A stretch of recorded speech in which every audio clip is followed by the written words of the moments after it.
विषय चल रहा है ईश्वर स्तुति प्रार्थना उपासना। इस विषय में जो महर्षि दयानंद सरस्वती जी ने विशेष परिश्रम करके हम सभी प्राणी मात्र के कल्याण के लिए जो ईश्वर के गुण कर्म स्वभावों को वेदानुकूल ऋषियों के मतों के अनुकूल दिया है, वह हम सभी के लिए बहुत ही कल्याणकारी है। इसमें आर्य समाज का दूसरा नियम चल रहा है, जिसमें ईश्वर के गुण कर्म स्वभावों को रखा गया है। पहला शब्द आया है सत चित्त आनंद स्वरूप। सत्य के विषय में अभी तक हमने जाना है, चित्त के विषय में जाना है। आज हम आनंद स्वरूप के विषय में जानने का प्रयास करते हैं। हम सभी को योग्य है कि ईश्वर के जो गुण कर्म स्वभाव हैं, उनका ज्ञान प्राप्त करने के उपरांत ही ईश्वर की स्तुति प्रार्थना उपासना करनी योग्य है। आनंद स्वरूप वह परमपिता परमात्मा है, जिसका निज नाम ओम है। आनंद अर्थात जब मनुष्य जन्म से लेकर जब तक शरीर पूरा होता है, सुखों के कार्यों में लगा रहता है। कार्यों से सुख प्राप्त करने के लिए सभी आत्माएं कार्यरत हैं। कोई भी आत्मा ऐसा नहीं है जो दुख के लिए कार्य करता हो, अर्थात सभी आत्माएं सुखों के लिए ही कार्य करते हैं।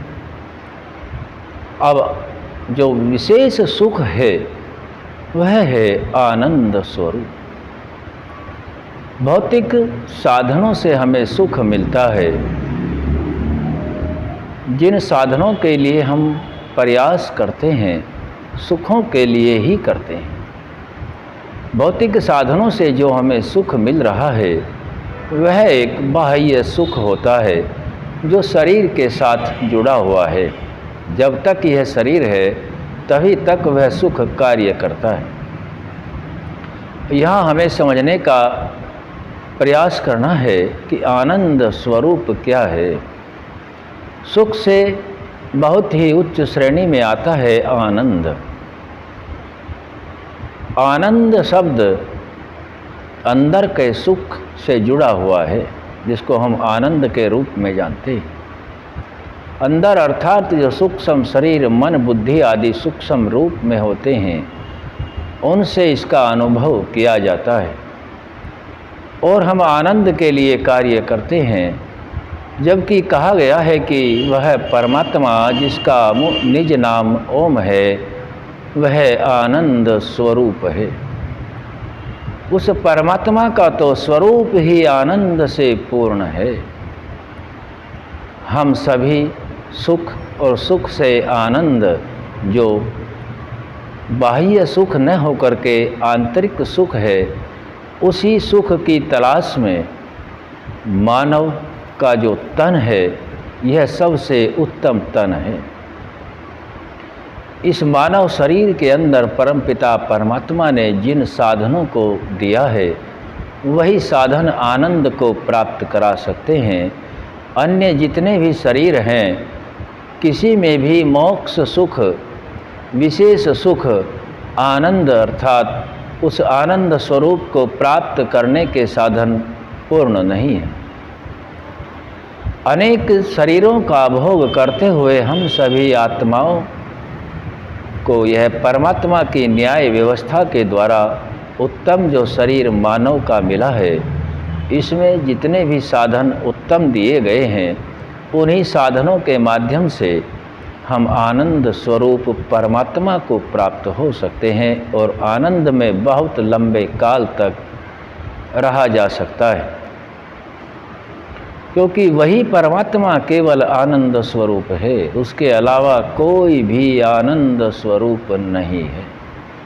जो परमात्मा सभी के कर्मों को यथावत जानता है, संपूर्ण लोक मात्र नाम स्थान जन्मों को जानता है, जो सभी धर्मानुकूल कर्मों का पूर्ण करनेहारा है, जिसकी सभी विद्वानों ने प्रशंसा की है और सभी विद्वानों ने जिसको प्राप्त किया है, जिसकी सब विद्वान लोग उपासना करते हैं, उन्हीं विद्वानों के मार्ग से चल कर के, उन्हीं का अनुसरण करके हम सभी मनुष्य जाति भी आनंद को प्राप्त होते हैं। जो विद्वानों का मत है वह यही मत आया है वेदानुकूल निकल कर के कि हम सभी को सुखों के लिए ही कार्य करना है, बाह्य सुखों के लिए कार्य करना भी आवश्यक है। भौतिक संपदाओं आदि को प्राप्त करके जो धर्मानुकूल हैं सुख ग्रहण करना है, और जो आंतरिक सुख है उसके लिए भी कार्य करना है, क्योंकि आंतरिक सुख के आधार पर ही विशेष सुख का भोग किया जा सकता है। उसका आनंद स्वरूप में विचरण पर सभी आत्माएं स्वेच्छापूर्वक करती हैं, क्योंकि हम सभी आत्माएं यहाँ शरीर से जुड़े हुए हैं। जहाँ शरीर जाएगा वहीं आत्मा जाएगा, लेकिन जो अंतःकरण है, जो आंतरिक सुख है, वहाँ एक बहुत ही मुख्य साधन है मन। उस मन के द्वारा जो भी हम मन को खिन्न न करते हुए, प्रसन्नता रखते हुए जिस कार्य को करते हैं, वह कार्य धर्मानुकूल हो, वेदानुकूल हो। जैसा अपने आत्मा को सुख प्रिय है वैसा ही सर्वत्र समझ लेवें, और हम सभी जो आप्तों के कथन हैं, आप्त पुरुषों के, उसके अनुसार जीवन यापन करें तो सुखों को प्राप्त किया जा सकता है।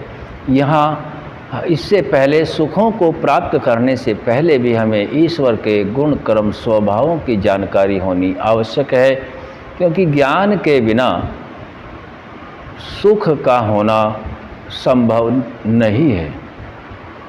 और ज्ञान भी वह हो जिसे हम तत्व ज्ञान कहते हैं, सूक्ष्म ज्ञान कहते हैं, जिसे विद्या भी कहते हैं, वही ज्ञान है जो मोक्ष प्राप्त कराने में सभी सहायता करते हैं। उन्हीं ग्रंथों का हमें अध्ययन करने से पता चलता है कि विशेष सुख केवल आंतरिक सुख, जो हमारा सूक्ष्म शरीर है, मन आदि के द्वारा ही प्राप्त किया जा सकता है, क्योंकि वह विषय मन का है।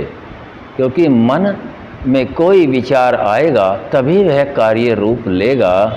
इसीलिए मन में पवित्रता के गुणों का धारण करना, आनंद के गुणों का धारण करना, चित्त का सत्य के गुणों का धारण करना ही योग्य है, ताकि हम सभी उस सच्चित आनंद को प्राप्त हो करके अपने जीवन में विशेष सुख प्राप्त करके, और शरीर पूरा होने के बाद आत्मा भी सुख में विचरण कर सके। अन्य जो निम्नतर योनियां हैं, अन्य शरीर हैं, उनको न भोगा जाए, केवल मोक्ष प्राप्त किया जाए।